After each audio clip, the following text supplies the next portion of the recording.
Hi there, Johnny here from johnnylipsonstudios.co.uk and welcome to the Studio One from Scratch series. This is episode number 6 and today we are dealing with mixing. Now that we've got our song all pretty much done, so what we're going to do is we're going to spend this episode and maybe the next couple of episodes dealing with the mixing aspect of this production. And I'm going to show you the tools that I use that you will find that are in Studio One version, the professional version and the artist version, but I'll also show you the tools that you can use if you are a Studio One Prime user that will have the same, that will do the same job, have the same effect. But I'm not actually going to use that particular tool in this video, but I will show you how it does work so that you can use that particular tool. So I'm going to show you how to use the Pro EQ and how to use the compressor, and we'll also get maybe a reverb and a delay in there as well, so that you have the two main tools of mixing, EQ and compression, and then some ambient effects, reverb and delay to sweeten our mix when the mix is done. Which is pretty much the last thing I do, is adding any reverbs or delays or anything like that. So we're going to get started with that in just a minute. So let me familiarize you with the tools. If you're brand new to Studio One and you've never seen them before, I will give you a very, very quick look at what they do and how to get them working and how to get them going. And then you can experiment to your heart's content. So the first thing we're going to look at is we're going to look at the Pro EQ. And then we'll look at the compressor, and then I'll show you the channel strip, which is what you get in Studio One Prime, which is an EQ and a compressor in one. So I'm going to show you that as well, and then I'm going to quickly do a very rough mix of the song that we've got here with just the EQ and the Pro EQ and the compressor, and we'll get a reverb and a delay going. I'm only going to use effects that are common, native to all three versions of Studio One. So for reverb, you get the mix verb in Prime, and I do believe you get a delay in there as well. So I'm only going to use common effects that you find in all versions of Studio One, so that everybody is able to just get going with what's in Studio One natively. Alright, so let's have a look at the Pro EQ. First thing we need to do is we need to have the browser open. Now I have it just open as default, but you can just click the browse button here. So if I would just open this session without it, then I would just click the browse button here, or I could press F5. F5 is the other way to do it, so I could just go like that. There it is, browser opening and closing. So we have it open just now, and we go to the effects tab, and then we scroll down. I'm using the mouse wheel to scroll. These are all listed alphabetically. We've all got a pretty picture so you can find them. And here's the Pro EQ. So let's put this on the percussion bus, since this is where we're going to start the mix, and I'll explain my mixing approach in just a minute. So this is what the Pro EQ looks like. You have a low cut filter and a high cut filter. This is also known as a high pass filter and a low pass filter. And I will explain that perhaps later on in either this series or in a separate video. I intend to do a series on EQ. I've done a series on compression already, but I'm going to do a series on EQ where we look at this in a bit more detail. And we have a low frequency band, a low mid frequency, a high mid frequency, and then high frequency. And there are different ways in which you can adjust this. You can adjust the gain, which makes it louder or quieter. You can move around to find the frequency that you want, and it's completely sweepable from top to bottom. So even though this is a low frequency band, I can move it around to anywhere that I want it to go to. And then there's this thing called Q over here. Q is, in this case, is not the genius inventor in the James Bond films. Q basically means band width. So let's say we have our frequency that we want to cut or boost. Let's say it is 103. So if I leave it where it was default, which is 1, if I now boost it, you can see that the boost actually is going to boost frequencies either side of 103. So anything from 80 to about 230 is going to get affected.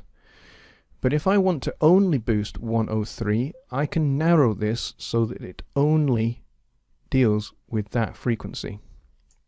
So I basically spin it all the way around. So now only 103 is going to be boosted or cut, whatever the case might be. So if I roll this back round to default-ish, there we go. We'll leave it like that just for now. So that's how the Q works, that's how the gain and the frequency knobs work. Now what you'll find also is that the low frequency and high frequency have these different buttons here. This one says peaking and this one says shelf. These are different ways in which you can boost and cut. So peaking is what you saw here. It looks like a little peak, a little mountainous peak. Okay. And that basically has that particular effect. But if I was to change that to say shelf, let's say 12 dB shelf, watch what happens when I boost this. Now, if I boost it, basically anything from the spot that I boosted it and below is going to be boosted. Same if I cut. And that's what a shelf does. It literally looks like a shelf, and that's like an upside down shelf, which is why we call it a shelf. So you can choose which way you want to affect the audio. Whether you want to only affect a particular frequency or you want to affect everything below it or everything above it. So that's how that works. And then the low cut filters and the high cut filter, this basically filters out anything below the particular point. So in this case, this one is set for 75 hertz. So if I turn it on, turn the power button on, you see this little slope appears. And what this basically means is anything below 75 hertz is going to be cut. That's why it's referred to as a low cut filter. It's also known as a high pass filter, which means exactly the same thing. We're rolling off anything below 75 and allowing anything above to pass through. So that's why it's called a high pass filter. And we can roll this up to pretty much anywhere we want, which is the cool thing about it. And you can change how steep the slope is. You can either have it really, really gentle, a 6 dB per octave slope, or you can have it really extreme, at 48 dB. I tend to keep it set at 12, and you do exactly the same for the high cut as well. We're cutting everything above and allowing everything below it to pass through and to be affected by the EQ settings that we've got. So that's essentially how this guy works. So I'm going to turn these off and keep it flat for now. And so that's how the Pro EQ works. Let's go check out the compressor. Compression is a little bit of a complicated beast to get a hold of, to get a handle of. But essentially it's an automatic volume controller.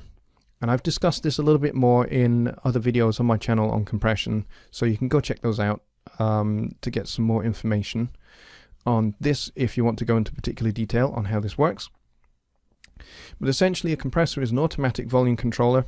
It turns things down when they get over a certain volume, and they you turn basically the whole level up to make that up as well. That's what this does, and it's very clever because you can tell it by how much you want it to turn up, or turn down rather, I should say, when. So this is how much, this is kind of when, and then over here is how fast to compress and how slow to return to normal.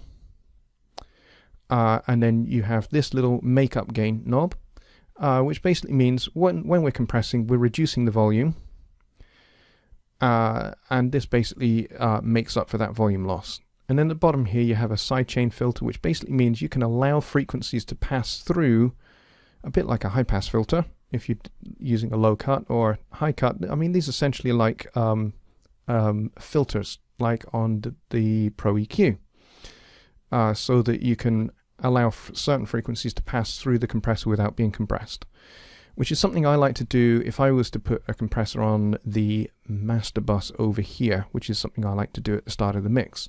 I'll show you that in just a minute. So this is essentially how this works.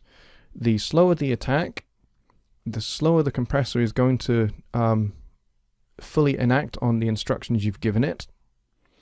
The faster the attack, and the sooner it's going to act on the sound as you've instructed it to, the ratio and the threshold. So that's how that works. So generally speaking, the slower the attack, the more punch you give, and the more you allow the initial sound of the source to come through before it gets compressed.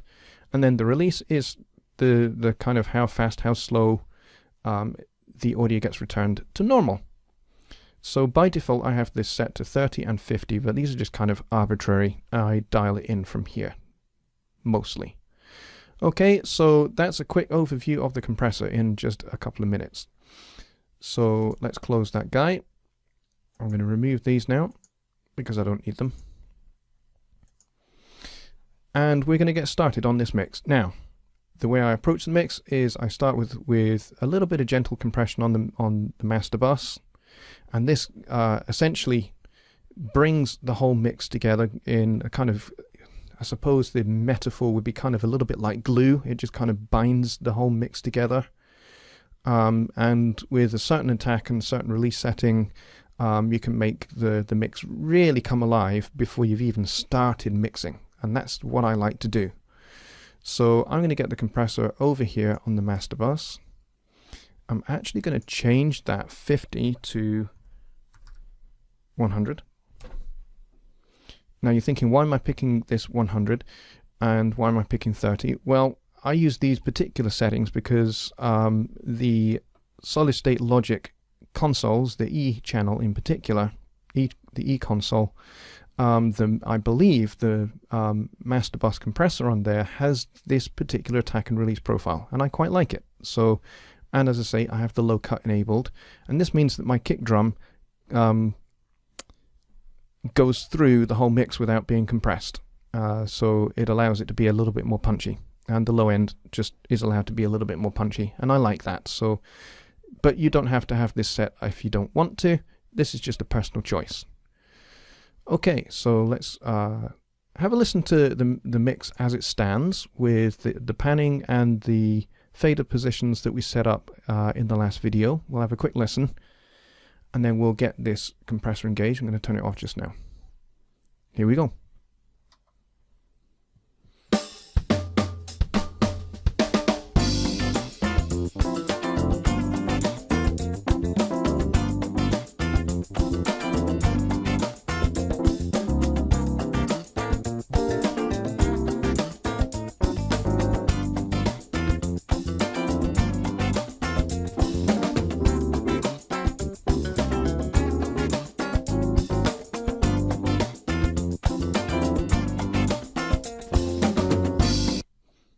Okay, the first thing you're going to notice is you're going to say, where's the trumpet? Why is the trumpet muted and the piano solo muted? That's because the first thing I want to do when mixing is I want to mix the rhythm section first, and then I will get to the featured instruments, the trumpet solo and the piano solo. But just for now, just so that we can actually remind ourselves of what's going on with these lead instruments, let's just get them back in, and we'll play just a little bit of this again.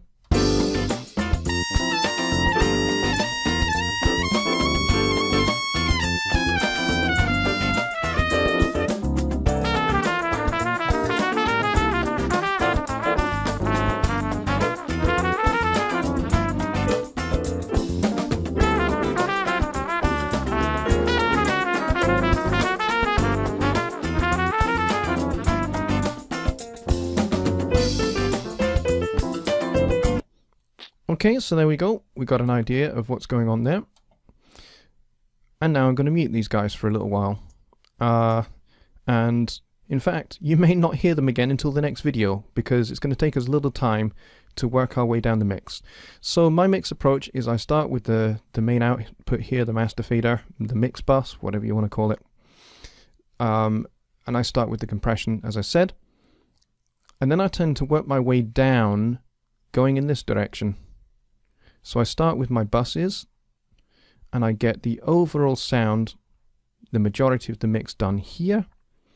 And then I get to these individual channels, and if they don't need any processing, then I leave them. I leave them unprocessed. I don't specifically go in and do anything just because, you know, I should have plugins on the channels. To me, that's a little bit silly. I prefer to only process when it's absolutely required, absolutely necessary. Now, there are other styles of music where you would do a lot of processing, like EDM, for example. You would do a lot of processing, a lot of compression, a lot of EQ, a lot of all sorts of special effects and stuff. But that's not this kind of music. This kind of music, we don't need to do a lot. So we're not going to do a lot. We're going to do as little as we can get away with to make this sound good. Now, first thing to say is that a lot of this is made up of loops. And so the loops have already to some degree been processed. So there's already some EQ and some compression baked into these loops. So we're not really going to need to do a lot, but because each one of these has been done in isolation, we're bringing them into a unique song. So, and with putting these elements together in a unique way. So they will need some shaping to make some space for each other. And that's essentially all we're going to do, is just make space for each other. This is going to be a small jigsaw puzzle that we're going to put together. All right, so let's get going. For this episode, we likely will only get as far as percussion, drums, and bass. And then next episode, we will do guitars and we'll do the Fender Rhodes. And then we will finish up with the piano solo and the trumpet. And then our mix will be done. And then subsequent episode, we will get into mastering. And I'll show you around the project page, which is only available if you have Studio One Professional. If you don't, I will show you in the next episode after that how to do mastering in the artist version or your Prime version. Because it's entirely possible to do it if you're just doing like a single track like we are here. You don't need the project page if you're doing just a single song. Alright, so let's make a start without any more talking. Okay, mix bus compression. Let's get this guy turned on. Now, we may revisit any settings we do here as we go through the mix. We may need to adjust, and that's okay. That's perfectly normal. It doesn't mean that the settings I put in here are wrong. It means that I'm just dialing in kind of ballpark settings, and then we'll go from there. So I will try and explain what I'm doing as I go. And if you have any questions, feel free to either email me at johnny@johnnylipsonstudios.co.uk or leave a comment below this video, and I'll try and respond to you as soon as I can. All right, here we go. Mix bus compression.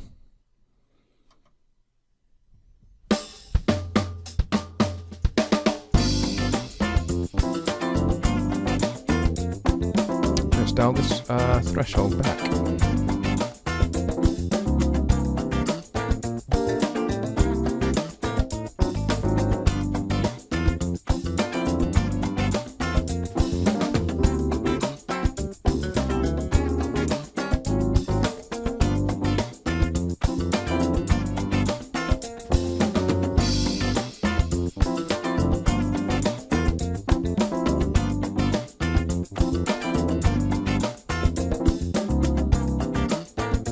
Alright, I'm pretty much happy with that.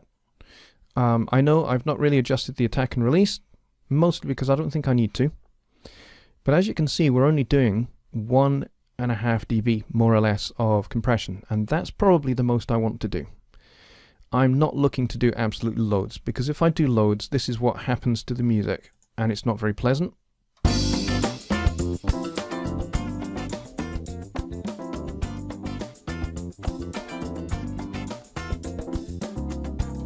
That's way too much. That's 12 dB of compression. Now, because the kick drum is going through this low cut, you can hear the kick drum really kind of pumping, which is not a pleasant effect. It's not what we want. So let's dial it back up and we'll try and get back to that 1 dB kind of setting again.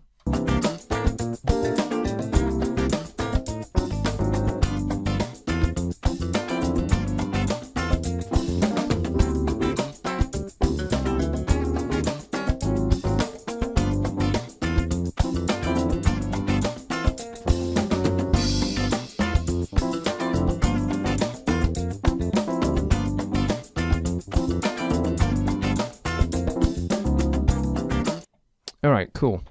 So the main thing that's kind of like giving us the most compression is the drum fills, and that's fine, because they tend to be just a little bit louder than the main groove. And so kind of that's what I'm listening for. I'm also listening for the snare drum and the kick drum coming through. Kick drum's coming through nicely because of this low cut. That's what I want. About 1.3 dB. That's just good. That's how I want it. And we'll leave it like that, and everything we now do subsequently on any channel, bus or otherwise, is now going to go through this compressor here. So as we start processing with EQ and compression, it's going to go straight through this guy here. So we may at some point need to come back and dial this threshold back a little bit, but we'll see how we go. Alright, so percussion. What we have on the percussion here is congas and tambourine. Let's just have a quick, I don't tend to use the solo button, I'm not going to mix these in solo, but let's just have a quick listen to them so we know what is on this track.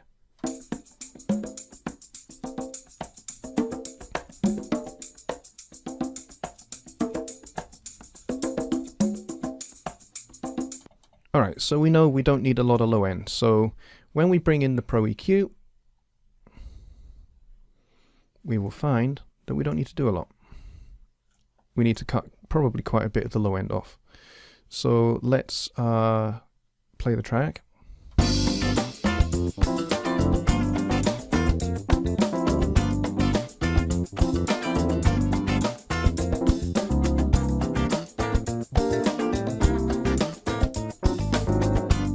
going to give it a little bit of high shelf here.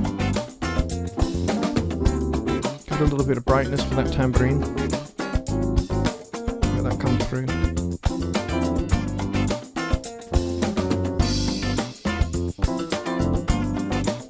Might give this low end a little boost as well.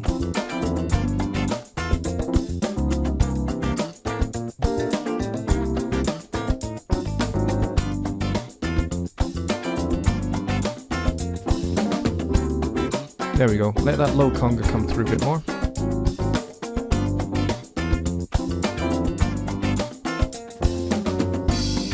Okay, that sounds pretty good. That sounds pretty good. Like I said, this is going to be a rough blast through this mix just to basically show you what the tools do and how you can use them. So, compressor. We don't want this filter, so we turn it off. And at the moment I'm going to keep it 30-50 and we'll see what we need. I don't want this, I don't want the congas to come through too much, so we might actually speed this attack up so that the transient, the initial impact of each sound is not coming through too much before the compressor gets hold of it. So I might just dial this back so that the congas sit back a little bit further in the mix. There you go, little tip for you. If you want something to sit back in the mix, you can use the attack of a compressor, set the attack a bit faster, and the faster you set it, the more kind of back it will sit. But you don't want to set, particularly with percussion, you don't want to set it too fast, otherwise you might end up kind of losing a lot of the life of the percussion. So we want to be careful about how we set this, so we need to listen carefully. So here we go again.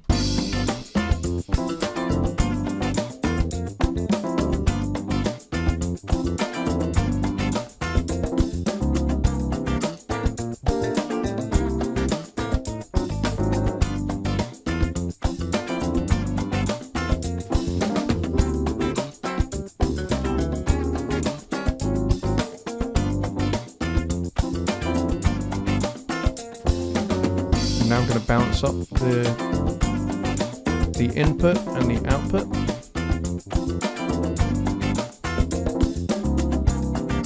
Try and get them even. We'll bypass just to be sure.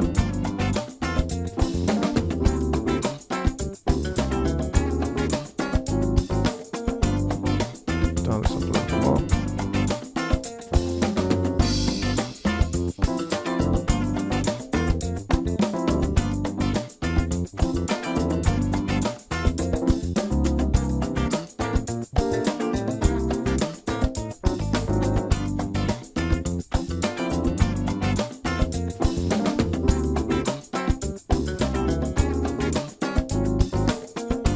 Alright, that sounds pretty good to me too.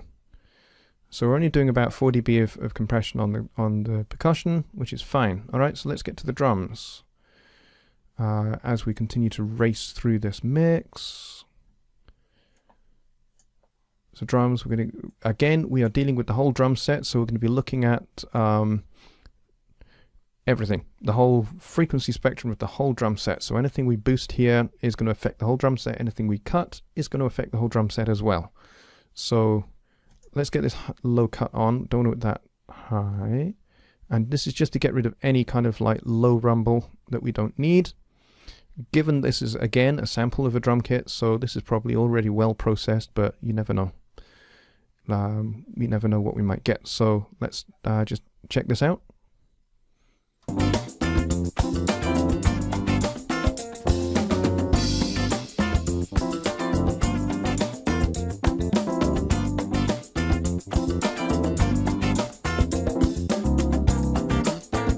Find the body of this snare drum and give that just a little subtle boost.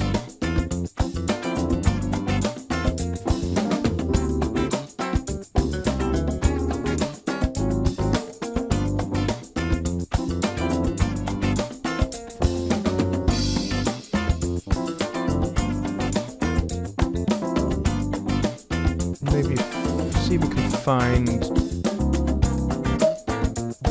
That's what I was looking for.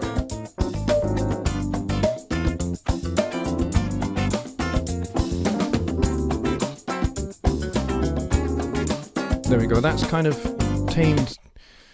What I was looking for there was I could just hear this doink, doink behind the snare drum. And I was pretty sure it's just ring from the snare drum when it was recorded. Some people like that for this style of music. I don't want too much of it, so I'm going to pull just a little bit out of it, just like 3 dB. And we'll give the cymbals a little bit of just a very, very subtle 1 dB lift. Around about 12. And I think we can call it a day there, but we'll check.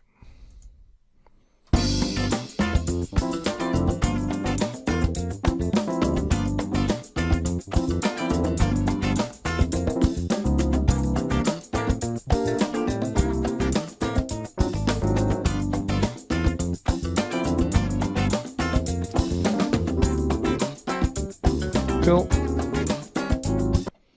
Cool, liking that. Alright, so there we go with EQs. Let's go and grab the compressor. And I'll turn this filter off for now. I might come back and turn it back on because I don't want the kick drum to drive the compression crazy here. But I want the kick drum to be punchy as well. So again, drums I like to be relatively punchy, particularly the snare drum, so my attack is going to be on the slowish side. Okay, let's roll it again.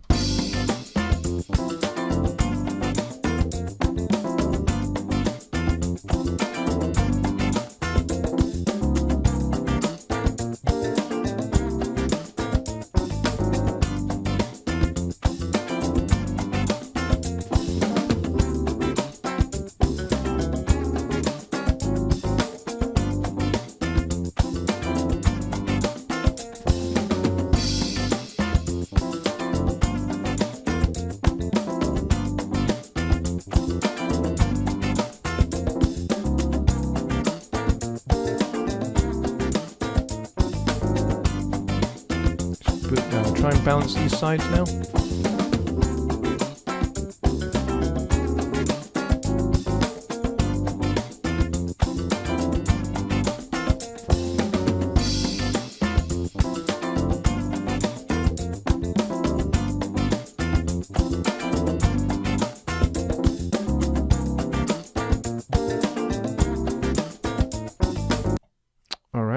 what I was doing there was I was adjusting the release time because I want the compressor to not kill the sustain of the snare drum. And if the release time is too fast, it can have a tendency to do that. But it will also make the cymbals pump as well. So I need to there's a little bit of a trade-off here.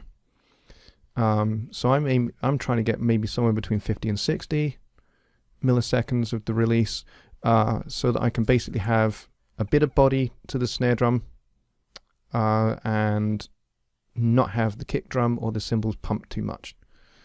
And I think we're kind of about there, but I'm wanting to make this video not too long. So that gives you a broad idea of what we can do there. And I did bring this low cut in because it was slamming. It was pumping the compressor a little bit.